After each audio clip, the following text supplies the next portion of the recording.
Good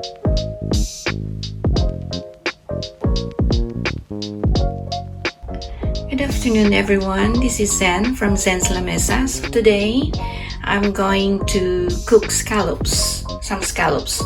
So I'm going to bake these scallops with some ingredients which I'm going to show you. This scallops is probably cultured, but it's a bit expensive though. But because I miss eating scallops, unlike in the Philippines, you can just access and just buy in a supermarket or freshly harvested scallops, especially in Iloilo. So yeah, come on, let's go. So guys, this is my ingredients for my baked scallops. So I have here 2 teaspoons of single cream, minced garlic. This is the fried garlic. This is for the toppings.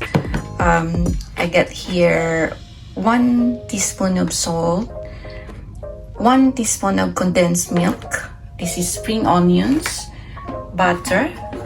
This is butter, and sprinkle of black pepper, and of course this is optional actually. So I'm going to put some rice wine. This is a homemade. This is made by me. So rice wine. Okay, so I'm just going to preheat the oven. Actually, I'm going to put it to the maximum and then I'm just gonna bake it. Okay, so while waiting for the oven, this is a small frying pan. We are going to mix and saute the ingredients. Okay.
Then set this aside.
So 5 minutes is over. I think it's cooked. And let's have a look. Ooh, this is how it looks like. Really nice. Nice and juicy. Look at that.